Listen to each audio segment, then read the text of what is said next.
Folks, welcome into the Bachelor Pad. I, of course, am your distinguished host, the DFS Bachelor. It's WNBA time. We've got kickoff in about, tip off in 3.5, 4 hours. So, when we're doing that, it's me and my boy. It's Dion. He's rocking out of the way. Got to get him a little focused, but he's got all the numbers. I wanted for all of us to be able to hear it, but I don't know the fucking rules. YouTube's so weird with that shit, and there's never anyone you can talk to. So I don't even know if we're allowed to listen to cool music while we do a show. I wish we were, because this is the funnest show of the day. Like, we should be we're going to drink beer. We're going to rip heaters. We're going to cut, and we're going to talk WNBA. Yeah. Dion, how you doing this afternoon, brother? Bro, I'm good. Just grinding it out, bro. Every day is a grind. You know how I do it. Yep. Ready. And I'm excited. I think there's some, I think there's really good betting spots today. Got some interesting DFS plays, 3-game slate. Of course, you can follow both myself and Dion on Twitter. Our Twitter handles are right there on the screen at Dion Boykin1 at DFS Bachelor. Starting lineups. Dion gives out articles and player pools and emojis. Right, I don't know what any of those damn emojis mean. I never know. Thank God he's got the little key at the bottom. He's going to go be a dad right now. So make sure you follow us on Twitter for news, information, etc. Again, we got 3 games. We're going to go game by game. Yes, thank you, Trick Shots. And hey, thank you guys for joining us in the chat box. Don't forget to like the video, subscribe to the channel, leave a comment in the comment section. We'll do the giveaway tomorrow, so we'll include this video in it. So 2 videos. So if you comment in the live chat, or if you're watching this after the fact, leave a comment. $50 PayPal giveaway sponsored by our friends at Tax Relief Advocates. I'm telling you, if you're having issues with the taxes, IRS, give them a call, 1-800-411-9633. And yes, Liquid Demons, Dion is the man. So let's just, without, no more fucking around, we're ripping heaters. Let's get into game 1. We got 3.5 hours. Our first game, Minnesota at New York. This game's had some weird line movement today. Minnesota is now favored by 5 on the road. New York, this is their 3rd game. Obviously, New York and Phoenix are on every fucking slate, it seems like. Right. Well, Dallas won't play their 2nd game till Saturday. It's really bizarre. Their scheduling is really, really, really strange. Weird. The WNBA. But, so we've got Minnesota favored by 5. We've got a total here of 157. I actually think this game goes quite under that. This has 70 to 65 written all over it. I think that line is absolutely right. It's a tale of 2 games here.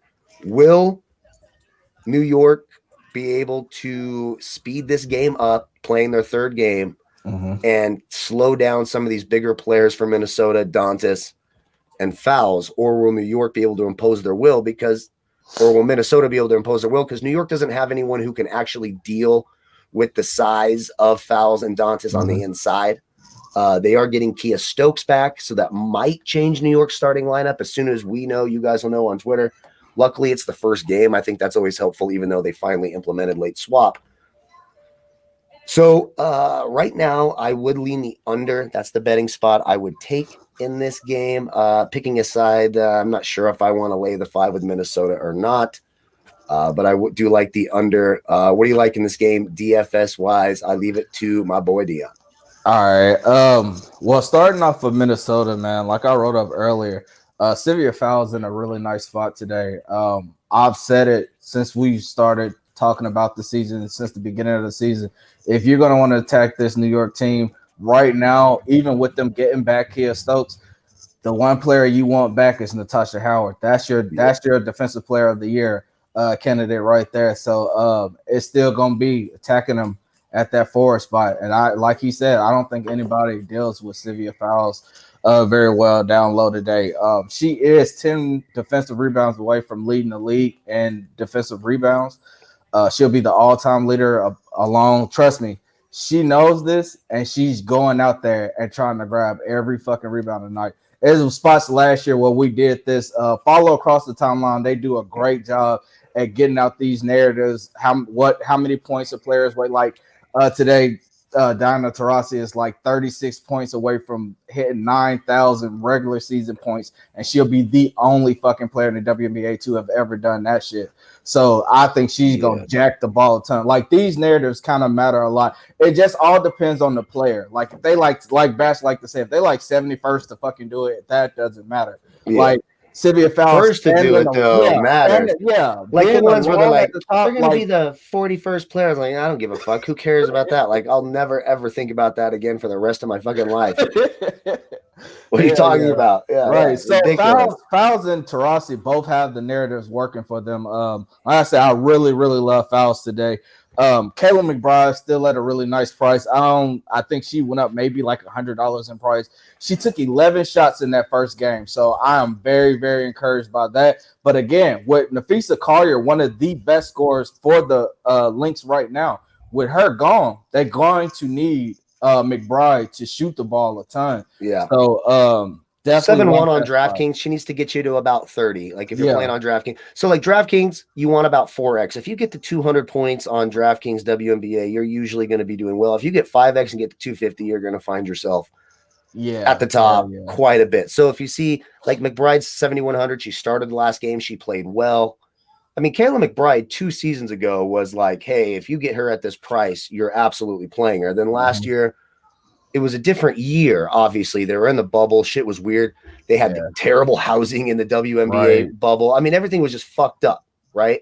Kayla McBride's a legit, very good player. If she's going to get good minutes, especially without their new number 1 scoring option. I mean, Sylvia Fowles was for years, but it's Nafisa Collier now. She's the best player on this team now. She's not there. Kayla McBride, 71. Sylvia, so let me ask you this. So Dantas, I do think there's value there. I don't think New York has the size to deal with her or the defensive ability on the inside. Shook, and now that Stokes is back, that will help, but Shook, etc., they're not there. Fowles is 8,200. Dantas is 9,900. I mean, isn't that a no-brainer for Fowles? Yeah, definitely. But it's also going to make her higher owned, right? So Dantas is an interesting pivot. So let's just say Fowles really struggles and gets like 17, 19, 20, 23, and Dantas gets 40, you just made the right call, and you're probably getting at least half the ownership on DraftKings. Yeah. And they crash, and both are crashing the board, so you can't go wrong with either, especially like I said, I had the over for Fowles on rebounds. Like I'm telling you, I think she's just going to go out there and grab every fucking thing. I mean, remember the year where she was like going for the rebound record or whatever? Right. Remember that year? She was grabbing and daring one of the players on her team to touch the fucking ball if it came towards her. Like that, she's really going to try tonight. So I love the spot there for her. And then really the only New Yorker that I really like tonight is Laney. For me, she's just been the more consistent fantasy scorer. 25 over 25 fantasy points in the first 2 games. She's taking a ton of shots. We know Sabrina's going to take a ton of shots, but it's all matchup prone. Like I just think that nothing. Like Laney has that mindset that nothing is going to stop me.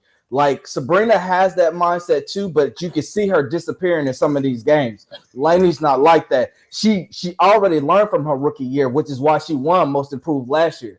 Like she has that mentality of fuck it, I'm going to keep shooting until I get on, or I'm going to keep driving until. And yes, super overpriced. She's $1,500 more than Laney on Fanduel. Sabrina is. Like, come on. Why would you not want to take the savings? Like, don't get it twisted. That is going to be a super contrarian play today, because if Sabrina fucks around and goes up, do what she did in that first game, drops a 50 burger, then shit, you all alone at the top, really. Because not a lot of people are going to be jumping to roster her at 8-2. She's the highest priced guard over the likes of like Skylar Diggins-Smith, Diana Taurasi. Like, come on, she's even $1,200 more than Diana Taurasi, and that's on FanDuel, right? Yeah. So on DraftKings, Laney is 100 more than Sabrina on DraftKings. And I will say this, and I don't know if this will continue because people got burned by this last weekend, but Sabrina was like 72% owned. And Laney was 17% owned. I mean, that's the disparity that we're talking about here. Exactly. So if you're getting now, I don't know. I think that ownership will be much closer now because Laney continues to go off. And Sabrina finally had that game. So people are going to start realizing that. So you'll probably see a closer number now. But if Sabrina's going to continue to be higher owned on DraftKings and they're the similar price, I like the upside of Laney. I'll tell you what, the progression of her, remember, she was a girl playing 3 minutes a game for Connecticut a couple years ago. I mean, just barely seeing the court. Then she had that good year with Indiana, and then here she is now. She's a good player. I like Laney. I want the one with lower ownership. Obviously, Sabrina has big time upside. Let's talk some other players in this game. Natalie Akonwa may be out for this game, which again just helps Dantas and Fowles even more. Yep. Of course, Dangerfield. Who benefits the most if she does miss for Minnesota?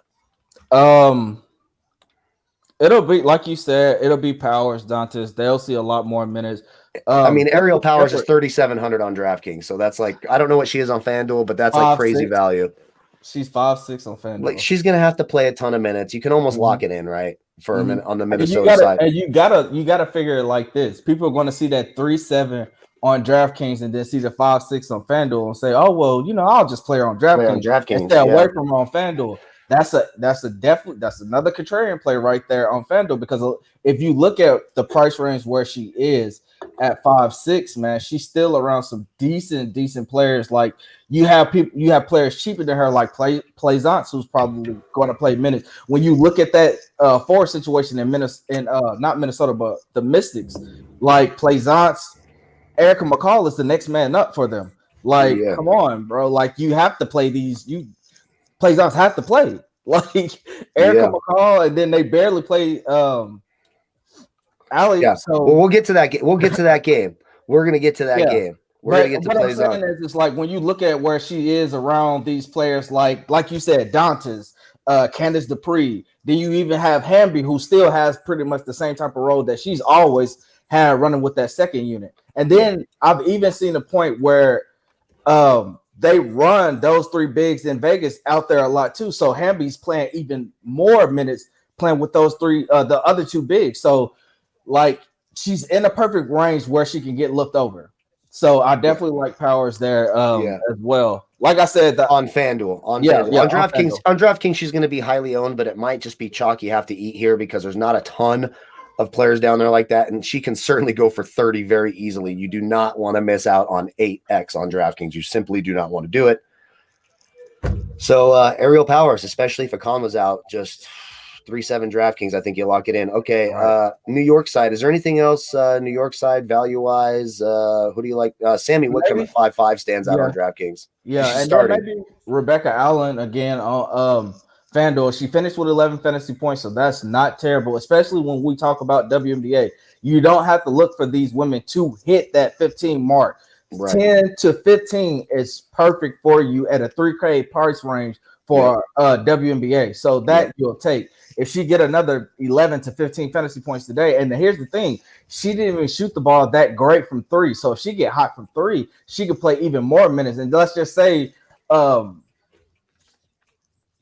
who am I thinking of? Oh, yeah, Anya Wede. Let's just say Anya Wede is having an off game today. That's even more minutes for Rebecca Allen. So she's 6'7" on DraftKings, and I think she's viable. Anya, okay. I'm just gonna call her Mo. That's what I call my son. His name's Morgan. Yeah. Anya and Wenwary. I'm really bad with names. I'm gonna call her Mo.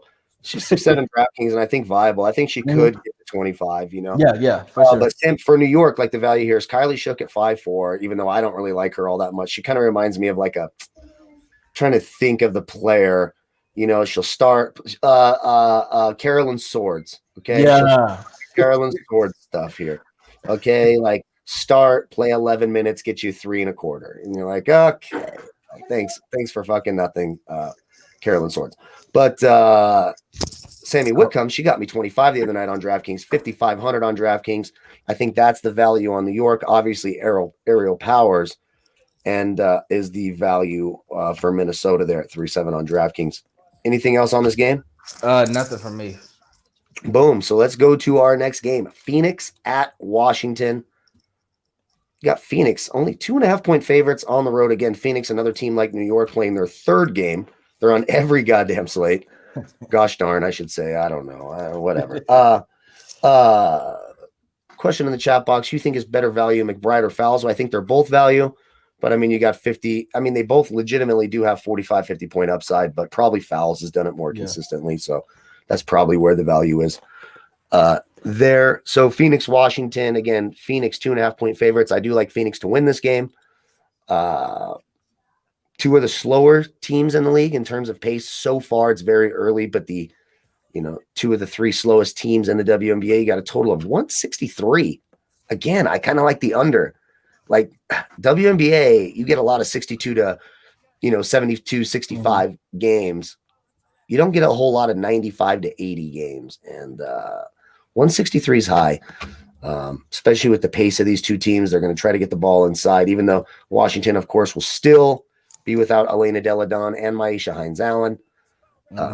So they are, but they still have Tiffany Charles, but they are very much backcourt driven. Mitchell, Cloud, Atkins are going to be the main options for Washington. What do we like here? All right, so here I really, again like the spot for Diana Taurasi. Like I said, versus this team, she owned them last year. And if you're worried about Natasha Cloud coming back because they didn't have her last year and what she did defensively versus Natasha Cloud, well, she had a 16 and a 34. So, and she's just playing way better than what she's played any other season. Like within these last couple seasons, like she's just playing at a super high level, just proving to you time and time again, age don't mean shit when it comes to hooping. Like you either got it or you don't. that's it. So, and she keeps doing it. I mean, it means something. I used to be able to dunk and reverse dunk, and now I can't. That's actually a lie. I've never dunked on anything over like 9 feet ever. 9 feet was pushing it too. Like I was calling it a dunk, but my finger was grazing the bottom of the rim. But since my finger touched the rim, it counted as a fucking dunk. Right. You know what I mean? Sad but true.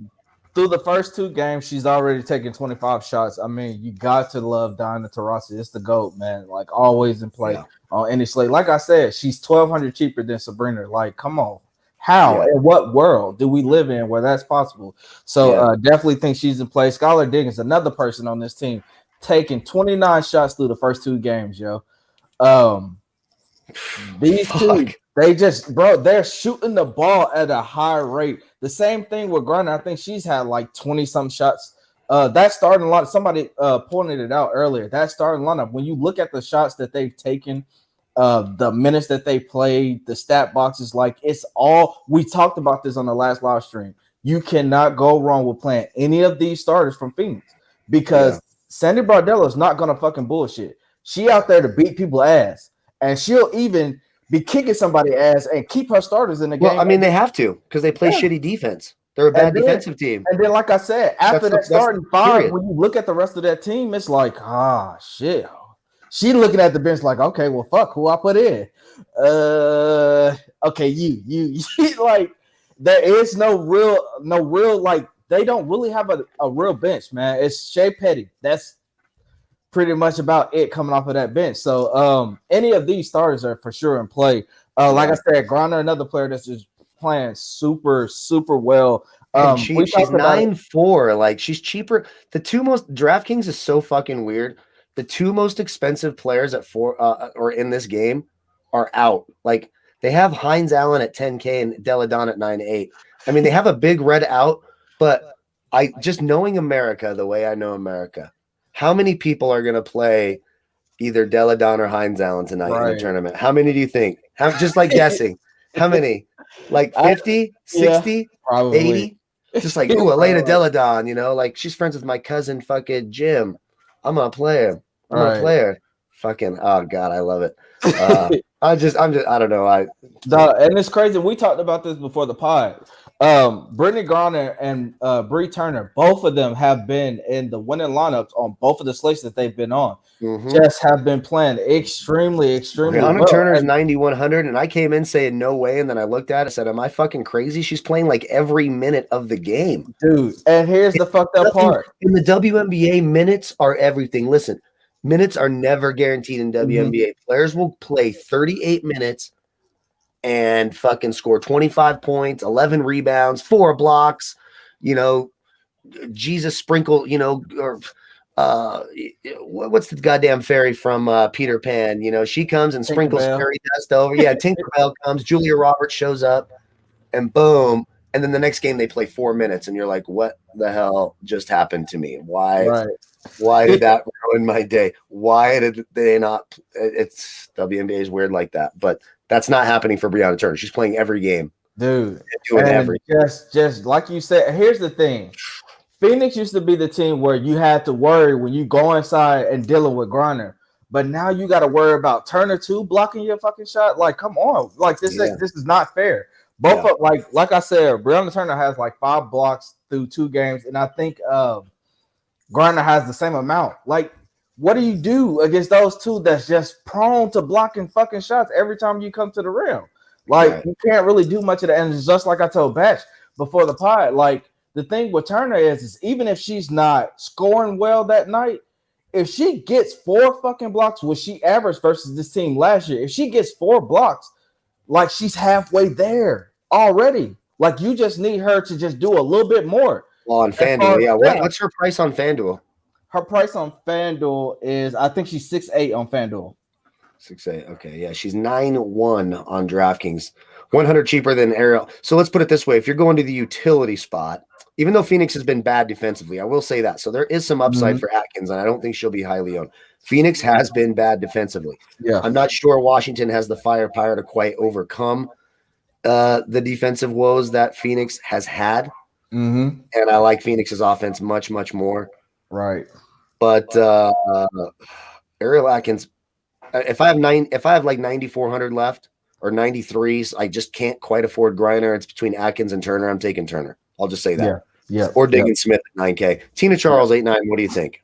Because Tina Charles, I love Tina Charles today. Like I said, when we were talking before the pod, man, the thing about people are going to look at this matchup and say, "Oh shit, Griner's like 6'9". I'm not playing Tina Charles because she's like 6'4" or whatever. It's going to be a terrible matchup."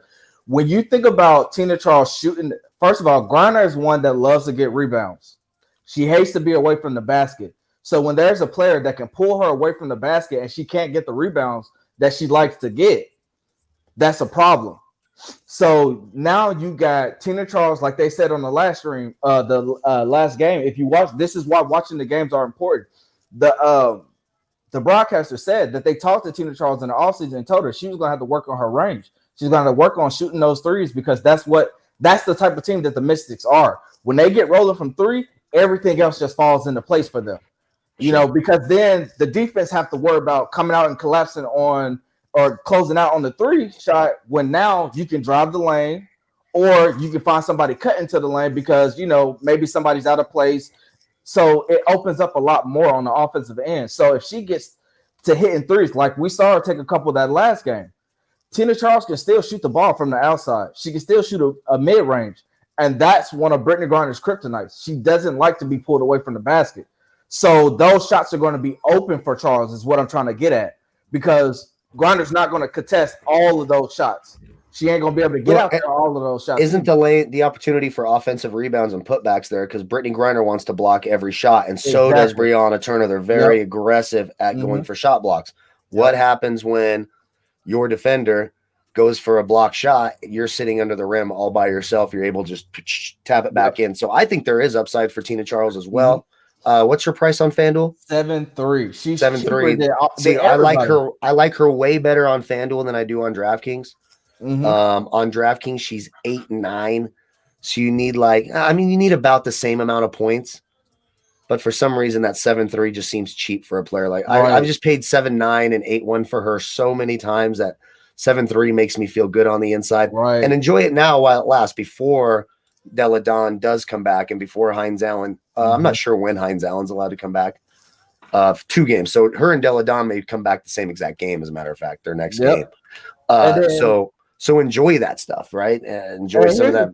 And that brings us to value, right? So there's value for Washington in the front court as well, right? Yeah, but here's the thing as well. Like when you're looking at Della Don, like not Della Don, but Tina Charles stats versus this Phoenix team. In 2019, I know, she didn't play last year, but Griner basically didn't play last year either.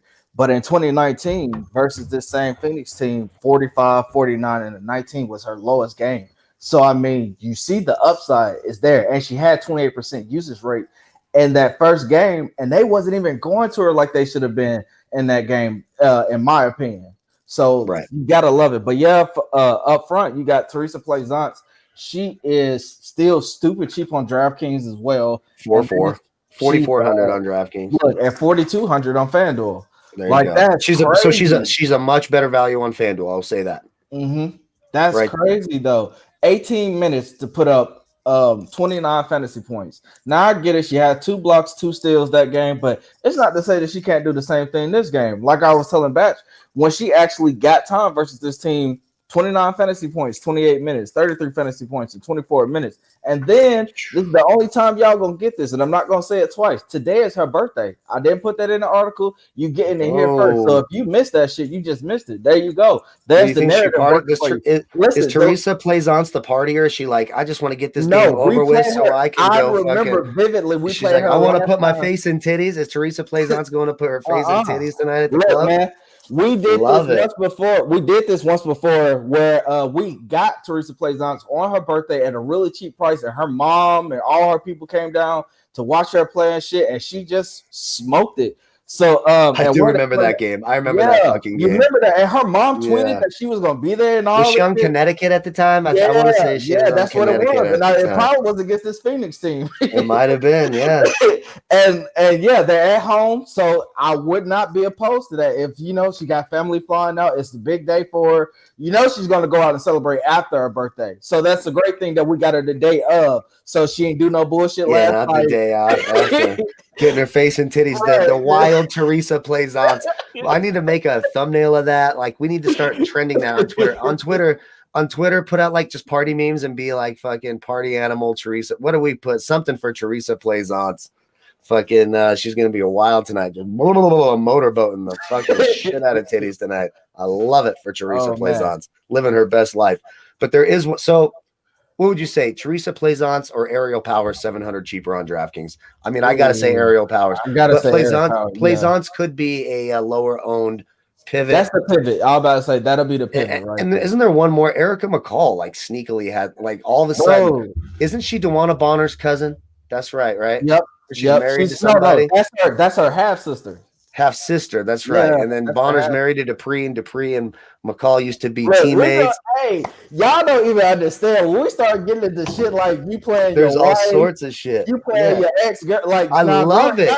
I wish Glory Johnson was still in the league, yo. Yeah, because that Glory Johnson versus Brittany Griner, yo, every time that's like, bro, I don't know what the fuck. She left her at the altar, and they're playing each other. They left each other at the altar like a fucked up, like romance movie that like when you're dating a girl that you shouldn't be with makes you watch, and she leaves him at the altar. That's what Glory Johnson and Griner had going on, and they had to play each other. Right. It's the best story in all of sports. The only sport that would be better in is in boxing. Right. But that would be highly inappropriate for society. Highly inappropriate. We're not supposed to do that.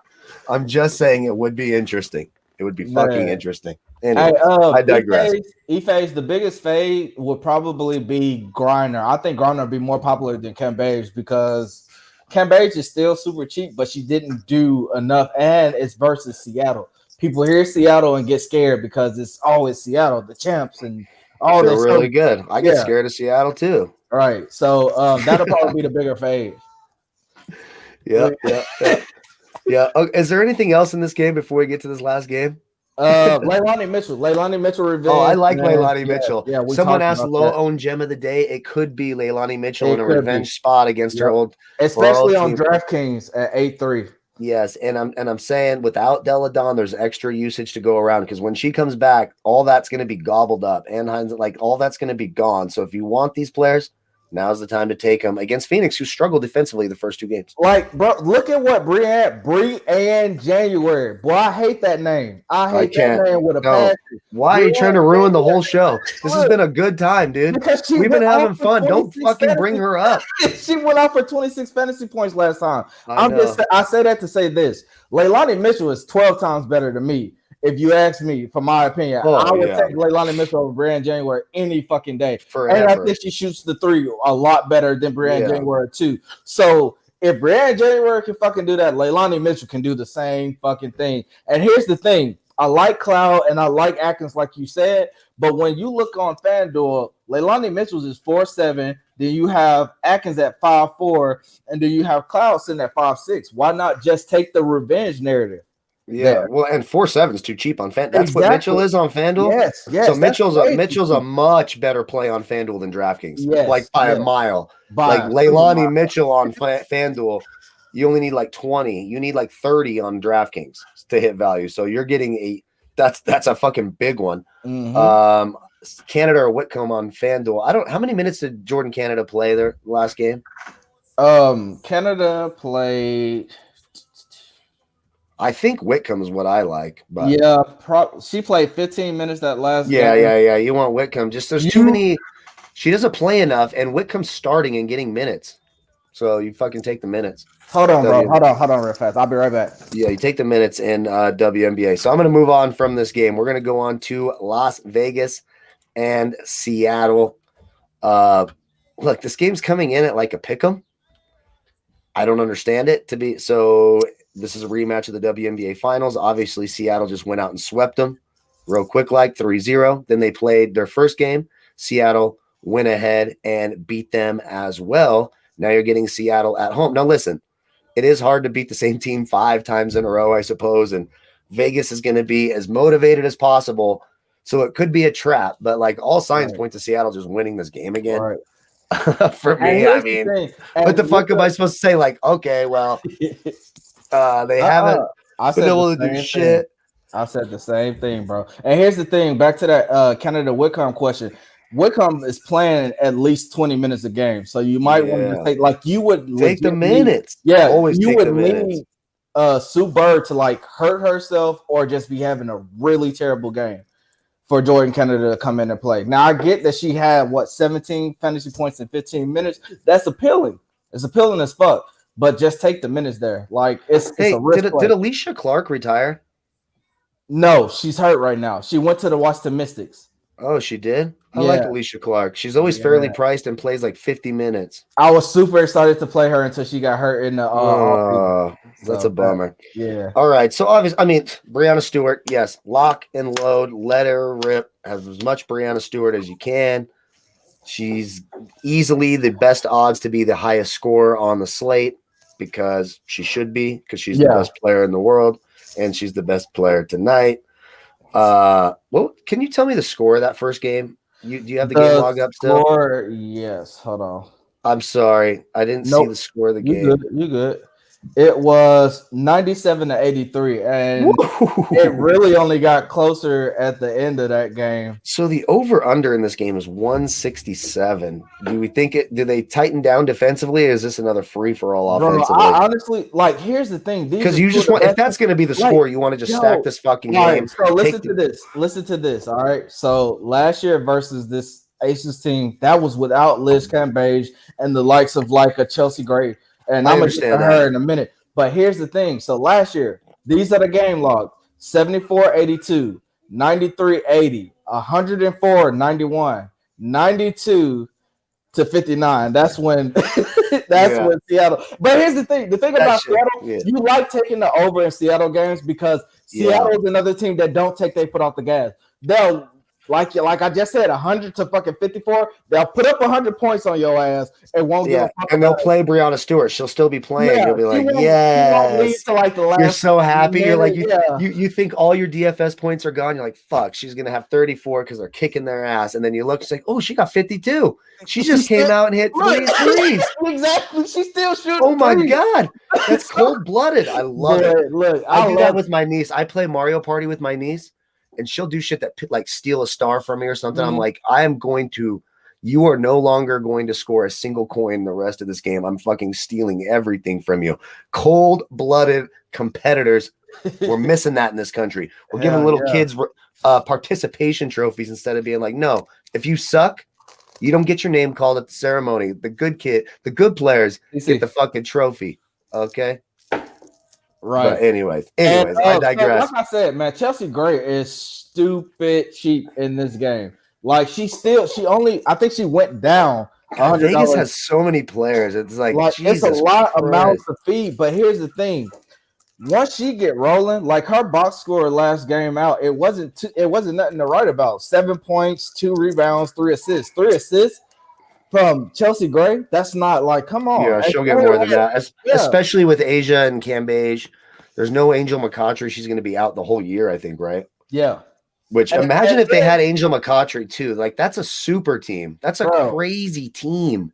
And then you got to think about it. Rakana Williams only hit one shot that last game. I know. And So she's cheap. She's 6'4" on DraftKings. I love that play. And think about she get rolling from three. This is the one game, though. So, like, the other two games, there's some of these low-price players that are actually good plays. That really doesn't exist in this game. Like, there's none of those. Like, you don't want anybody below, like, Rakana Williams at 6'4". Yeah, nah. You don't want Canada. You don't want Katie Lou Samuelson. Maybe Magbagor. No. Maybe Magbagor. Magbagor, yeah. That would be it. And I wouldn't love it. She's 5'3". Like, she's 1,600 more than Aerial Powers. That's just silly. That's stupid. That's stupid. On Fanduel, so I would just go ahead and play her on Fanduel. Do not play her. Just fucking play Plaisance or Aerial Powers over Magbagor. I mean, no. And then the thing is like, what about Jackie Young? Did she start? I can't remember. Yeah, she started in this game as well. Katie Lou and after this game, Katie Lou and Kelsey Plum are going to be headed to the Olympics for a 3-on-3. So they won't even be with the team. No, they're playing tonight. They're playing tonight, but it'll just after this they won't be with the team. Yeah. So they're not going to put them in. Why would you play them before they travel? Think about that. Well, they're not going to be the same thing that Chicago did with Dawson just a minute ago too. Yeah, but she did shit. She did dog shit because she's trying to travel on. She was dog shit. Fuck Stephanie Dolson. So that's what I'm saying. Like, you can get some value with Steph Talbot, especially that's a dart throw if you playing a bunch of lines because you never know. But she has upside. Stephanie Talbot's made me money before. Yeah, she's made me money before. Started last time for Seattle. Mm-hmm. So if they say, you know what, you leaving here soon, so we're gonna throw in Talbot, because I mean you got to think about it. That's really the only other play they can throw into their starting lineup besides Dupree or somebody like that. Which they definitely could do that. But when they were talking about that last starting spot to fill in for the 3 spot, they said it came down to Talbot or Katie Lou Samuelson. Okay. Because they really want Dupree at the 4. So Talbot. You guess we just gotta watch and see that if that happens, then boom, you can go down to 3K and maybe move up. You know, if you closer to getting that's a dart throw. Yeah, I don't want to hear it. You told me to play Talbot, but Talbot has gotten me like 40 before at like 3,200. Yeah. I swear to fucking God, she's done that. I'm like, oh my God, Stephanie Talbot. Like, what we used to say last year. If you send me this line and say this is my only line with fucking Steph Talbot in there, I'm gonna cuss you the fuck out and then tell you to send me something else. Don't send me that bullshit. Don't give me that. Right, I'm gonna cuss you the fuck out because no, don't do that. Okay, I think that anything else on this game, I think we covered it. Right? Yeah, like I said, Magbagor only needed 14 minutes to cross. I do like Cam Bage tonight. I guess we didn't touch on Cam Bage and Jalen Lloyd. I do. Like Cam Bage has big time upside. Like one bad game, a player like Cam, if she's gonna be low owned because she had a bad game, I'll fucking play Liz Cam Bage all day long. Everything on her, like her price kind of came down. Her prize pick was at like 26.5. I was like, are you fucking stupid? 5.5 rebounds for Cam Bage. Are you fucking stupid? Like, come on, bro. I get it. She had a bad game, but she still ended with what, like 26. I like the upside of Cam Bage. Yeah, she should definitely go off. And like you said, if Cam Bage and Wilson, because Wilson didn't lose anything as you've seen from that first game, 39 fantasy points. If those two have a great game, the sky's the limit for this one. This one could hit overtime or something tonight. That could be one of those combos too, where Brianna Stewart's going to be highly owned because everyone knows. But if you it's only 3 games, so like you're talking tournaments. When we say all the time, scared money doesn't make money. So if you're making multiple lineups, what if you do a Asia Wilson and Liz Cam Bage stack and stack them both, and they both get 44 or 45 because they've done that before, and they're certainly capable of doing it in a high scoring game. Do something different in tournaments. Like, you can't always just make like a fucking chalk tournament line and be like, oh, I don't know why I don't cash. Well, you got to try something different. How many times do you look at first place and go, oh my God, Jackie Young's in the fucking first place lineup? What the fuck happened? You know? Oh my God. You know, Jisoo Park. They just I mean, she's not going to play tonight. I'm not telling you to play Jisoo Park, but I'm just telling you, like, it does happen, especially on FanDuel, where sometimes the first place lineup gets a 0 from a minimum price player and just pays up everywhere else. I've seen it so many times on WNBA on FanDuel. So many times. Hey, Liquid Demons, appreciate that. I didn't even pay attention to that. Liz only played 19 minutes that last game. Yeah, and look what she put up. I think she'll play more. It was her first game. 25 fantasy points in 19 minutes. Come the fuck on. She took 12 shots. One block. She took 12 shots. Block, bro. She had one block. So that's 1 3-point bonus on FanDuel. She had 1 3-point bonus. Everything else was straight fantasy points. Come on. Yeah. Y'all think she's not going to have a great game tonight? Yeah, I like Liz Cambage. I like her. All right. Do you want to cover my prize picks real quick? I know we saw some questions for that. Yeah. And then promo code NDO. Y'all know what it is. No days off, even though that's actually not the correct. Well, yeah, I know it is. It's KN. Yeah, no, it's right. I'm a few beers deep. There you go. Save that tape. This tape will get deleted for that. Oh man, can't have that on the record. No, it's fine. I'm just kidding. So, man, Air Powers, her fantasy score is at 30.5. What do you think? Ooh, on prize picks? Yeah. I think you stay away from that one. Yeah. I think you just stay away. That one you stay away. But see, people like Chelsea Gray at 23.5. And you forget my prize picks is more like FanDuel scoring. I think you get 3 points for the steal on the block as well. I'm pretty sure it's exactly like FanDuel scoring if I remember right. Yep. So look, if I'm gonna give y'all a 4 pick. If I'm taking a 4 pick, I'm taking Chelsea Gray over 23.5 fantasy points. Okay. I'm gonna take Liz Cambage, either take her points at over 15 or take her rebounds at over 5.5. I don't know why that's still there. I think I'll go with the rebounds over the points. Don't risk the points. Take the rebounds. She got five rebounds in 19 minutes last game. All right. So take the rebounds. Then that's just my advice. I mean, do whatever the hell you guys want with that. But that's just my initial thought.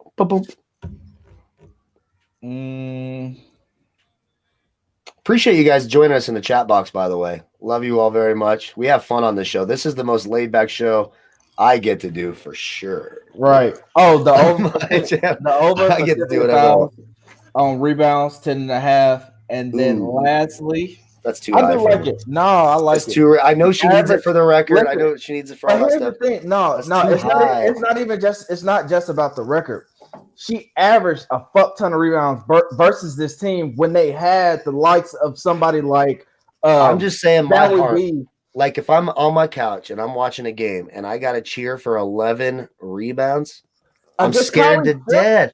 Unless I need like 5 rebounds in the first minute. Kylie Shook. It's just scary for me. I have I have high blood pressure as it is. I can't do it. Hey, stop listening to this man. I can't. Over. My heart would fucking burst. Bro, are you serious? You don't think it would burst? You know it would. Okay, so all right, well, which would you take? Which would you rather take?